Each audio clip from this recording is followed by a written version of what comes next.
The mystery of Lauren Spierer's disappearance. In the early hours of June 3, 2011, the university town of Bloomington, Indiana, was cloaked in an unsettling silence.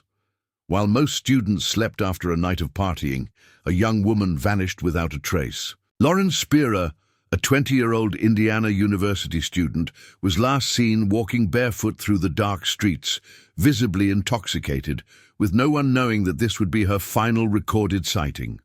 What happened that night remains one of the greatest unsolved mysteries in the United States, a case filled with unanswered questions, suspicions, and chilling theories. Despite more than a decade of investigations, exhaustive searches, and endless speculation, her whereabouts remain unknown, and her family continues to seek justice. Lauren was a vibrant young woman, known for her charisma and the ease with which she made friends. Born in Scarsdale, New York, she moved to Bloomington to study fashion and design at the university. Like any college student, she enjoyed going out with friends and experiencing the nightlife of a city filled with bars and parties. On the night of June 2, 2011, she decided to go out to a popular local spot called Kilroy's Sports Bar with friends. The group consumed a significant amount of alcohol, and security cameras captured Lauren leaving the bar around 2:30 a.m. What seemed like just another fun night out would soon turn into a harrowing mystery. After leaving the bar, Lauren went to the apartment of a friend, Corey Rossman, who lived nearby. According to reports, she was already heavily intoxicated and struggling to walk. At some point, a confrontation broke out between Rossman and other students, resulting in Rossman being punched in the face.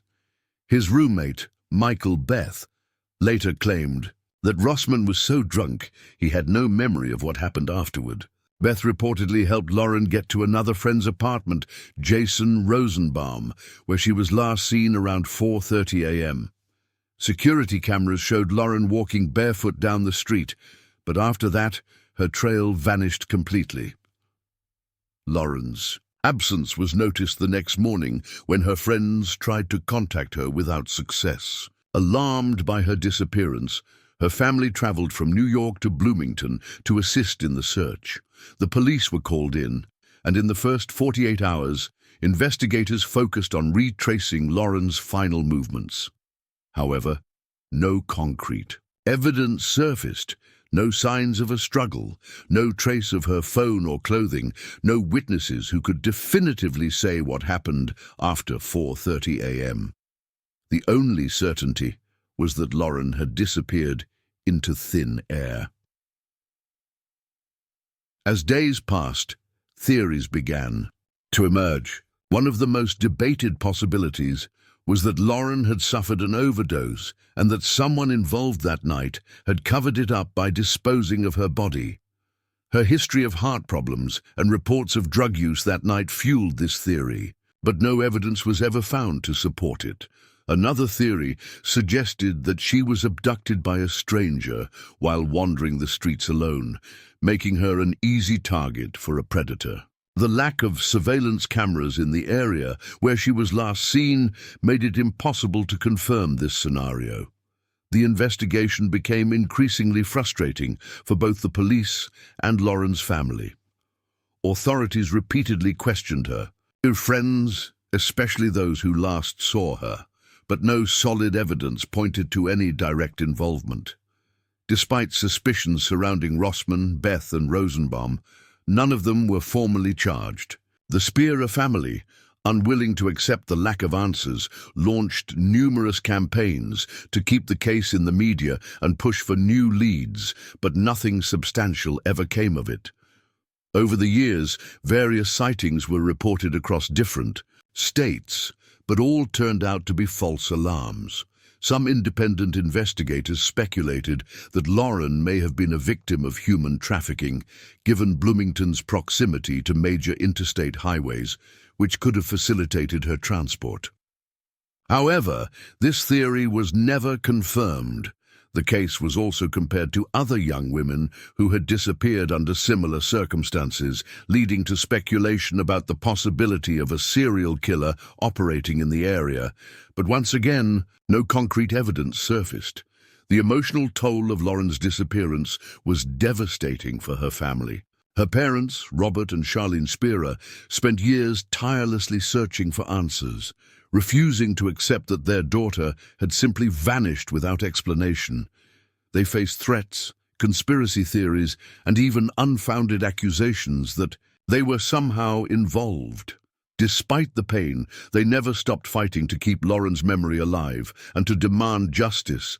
Every birthday, every holiday, every New Year without answers served as a cruel reminder of her absence. Lauren Spierer's case remains unsolved, and the questions linger. What really happened that night? Does someone from her inner circle know more than they admitted to the police? Was it a covered-up accident or a premeditated crime? Without a body, without definitive proof, and without confessions, her disappearance has become one of the most perplexing and frustrating mysteries in modern American history. The lack of answers is a torment to her family, and a chilling reminder that even in a world filled with technology and surveillance, people can still vanish without a trace. More than a decade later, Lauren's story continues to be told, not just as a mystery, but as a warning. College students across the country hear about her case as a tragic example of the dangers that can lurk even on the most ordinary of nights. Her family still hopes that one day the truth will come to light, that someone will finally reveal what really happened in those early hours of June 3rd, 2011. Until that day comes, the disappearance of Lauren Spierer remains one of the most haunting unsolved cases in the United States. Years have passed since the night Lauren Spierer vanished, but the weight of her absence still looms over Bloomington, Indiana. For many, time has dulled the urgency of the case, but for those closest to her, every passing day is a cruel reminder of unanswered questions. Her parents, Robert and Charlene Spierer, have spent over a decade searching for the truth, tirelessly campaigning for any new leads, hoping that someone, somewhere, holds the missing piece of the puzzle. Despite the lack of breakthroughs, they refuse to let Lauren's story fade into obscurity, keeping the hope alive that one day justice will be served. The police investigation into Lauren's disappearance has been fraught with challenges, dead ends, and frustratingly little physical evidence. Bloomington authorities initially treated it as a missing persons case, but as weeks turned into months, the possibility of foul play became increasingly apparent. The absence of a body or definitive crime scene made it nearly impossible to determine whether Lauren was abducted, accidentally harmed, or if someone in her social circle had concealed the truth. While law enforcement conducted extensive searches, combing through forests, rivers, and abandoned buildings, no trace of Lauren was ever found. One of the most disturbing aspects of the case is the silence surrounding those who were with Lauren that night.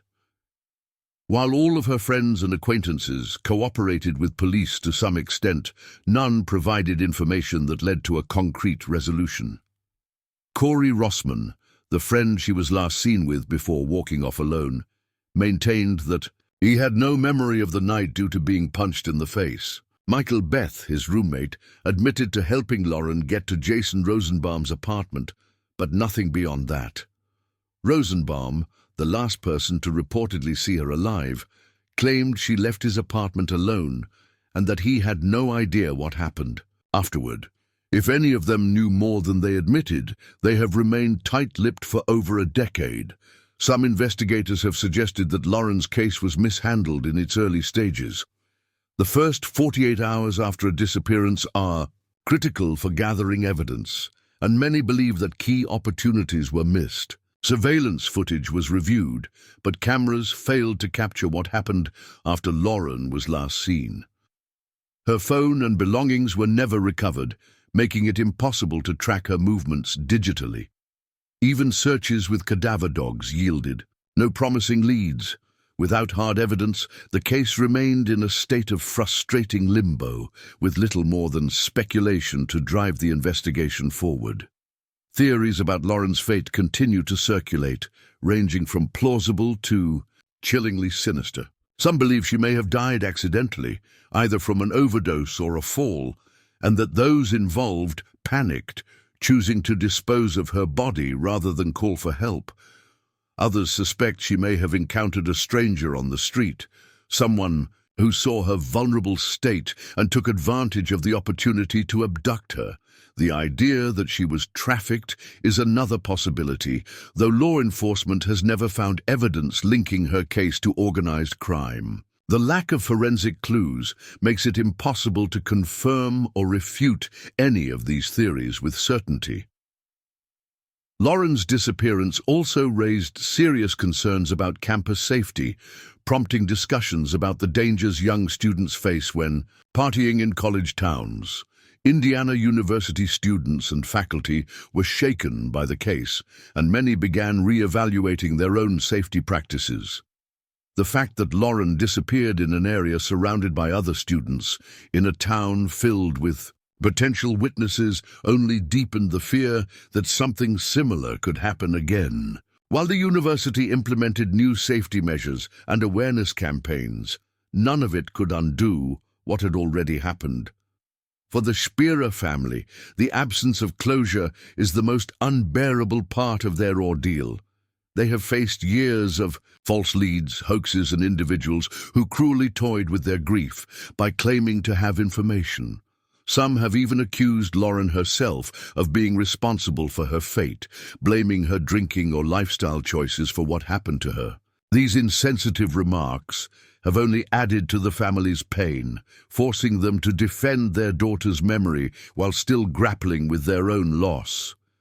Through it all, Robert and Charlene have remained steadfast in their mission, refusing to let the world forget Lauren's name. Despite the lack of movement in the case, the Spierers have never given up hope. They continue to push for new investigations, urging anyone with even the smallest piece of information to come forward. They believe that someone out there knows the truth, whether it be a witness who saw something that night or a person burdened by a long-held secret. Over the years, many unsolved cases have been cracked due to a single confession or a fresh piece of evidence. Perhaps one day, Lauren's case will be among them. Until then, the family clings to the belief that no mystery can remain hidden forever. Lauren's story remains a chilling reminder of how quickly a person can vanish and how difficult it can be to uncover the truth. With no physical evidence, no confessions, and no clear suspects, her case has become one of the most perplexing missing persons investigations in modern history. While the media coverage has waned over time, those who remember Lauren still hold on to the hope that one day justice will prevail. Whether it is through a witness coming forward, an overlooked clue resurfacing, or a deathbed confession, the truth may still emerge from the darkness.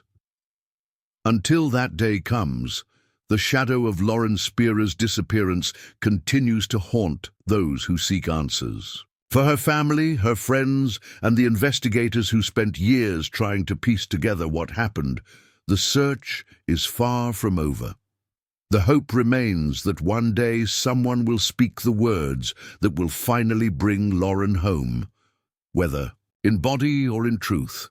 Until then, her case stands as a painful testament to the mysteries that still lie unsolved, waiting for the day when justice can finally be served.